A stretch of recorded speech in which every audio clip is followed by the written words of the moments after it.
Greetings all, this is Miss Sarah from Yukon Extension, and today as a part of our Adventures in Agriculture summer program, we're going to be making a fishing net macrame wall hanger. And as we do that, we're also going to explore traditional and modern fishing and fish farming techniques. In your fishing net macrame activity kit, you will have a dowel, which is actually a chopstick, but we're going to be using it as a dowel. You're going to have 5 pieces of string around 2 feet in length. And you're also going to have a farming connection card that talks about fish farming. So you can use this card to learn more about the differences between traditional fishing using fishing nets and modern fish farming techniques that use tanks and other technology to raise fish that we consume and eat for dinner, for lunch, etc. So take a look at this and it'll help you learn more about practical farming applications and different farming technologies that we use. So we're going to take our 5 pieces of string and we're going to separate them.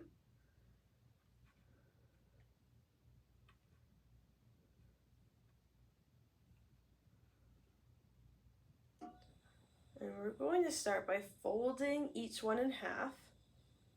So you should have a loop at the top. And we're going to take our dowel and we want to loop the 2 ends through our hole here. That's going to secure each of our strings. So you should have 2 strings for each knot that you've tied on your dowel, and they should be around the same length. They don't have to be perfect. So I'll show you again. I'm going to line them up so we have a loop at the top and 2 tails around the same length. And I want to loop tails through the hole and then pull it tight. It's okay if they're facing opposite directions, these loops right here, as long as you have something that looks like this. So I'm going to do that for the 3 other strings that I have remaining. So I have hung up my dowel. I've taped it onto a desk so that all of these strings can flow freely so we can tie without having to worry about the macrame shifting on a flat surface. So as you can see, if this were a net within a river or stream, this would be the top of the net and then the bottom of the net would be down here. The top of the net, instead of a dowel, would probably be more of whatever string or rope was used within the net itself, and the same with the bottom.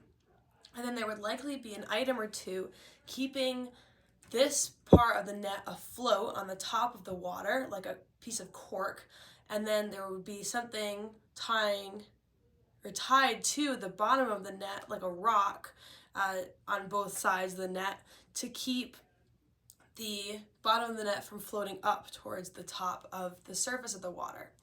So we are going to start by separating these strings. I'm going to go from left to right. So I want to take the second string of my first knot and the first string of my second knot together. So I'm going to hold them like this. And I want to keep them together. And I'm just going to tie a simple knot. You can follow along on the video.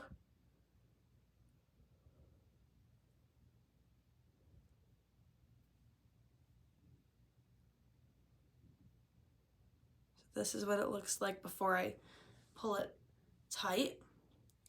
And however high you pull the first knot will set the stage for the rest of your net, so, or your wall hanging.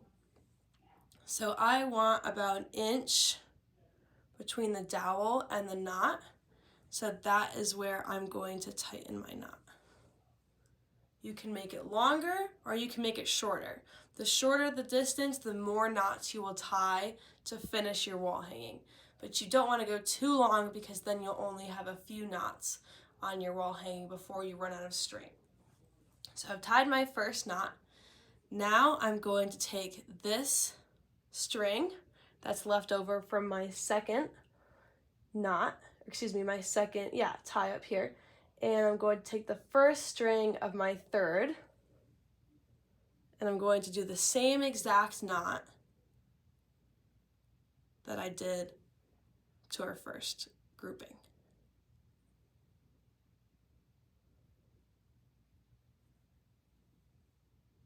And I want to make sure that when I tighten it, it's in line with the first one, like this.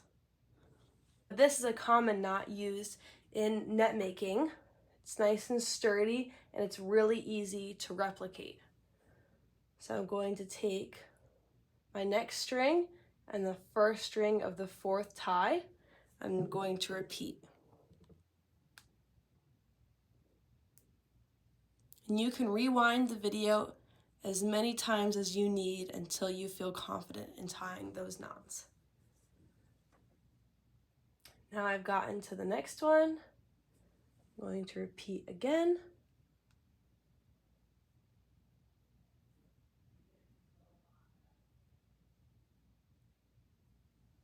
Now I have one row of knots made.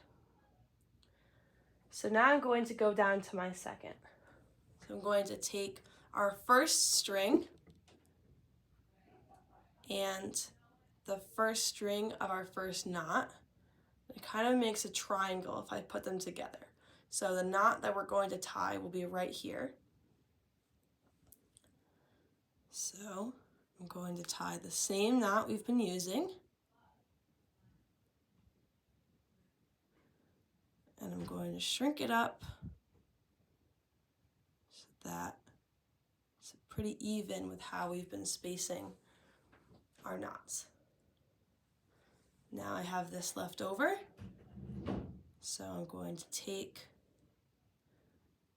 like we usually do, the first string of the knot and the last string of the prior knot, and I'm going to tie them together.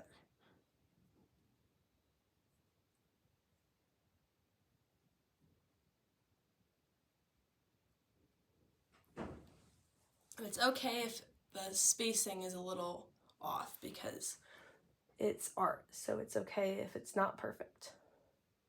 And I'm going to keep going along that row.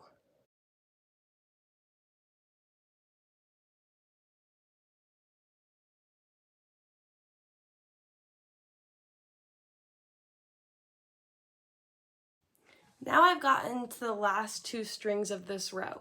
So just like we did on the first part of this row, we're going to take the two strings, going to tie them into a knot,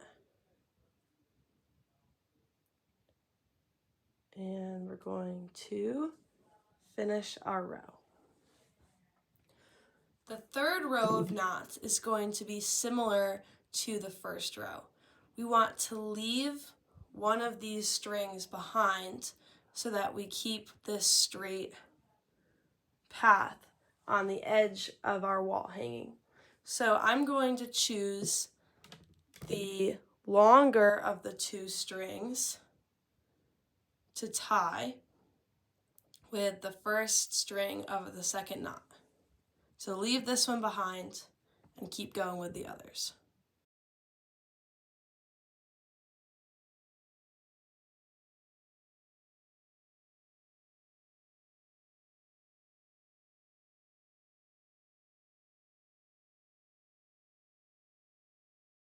Now once I've gotten to the last three strings, I'm once again going to pick the longer of the two from that last knot, and I'm going to tie it with the last string of the previous knot.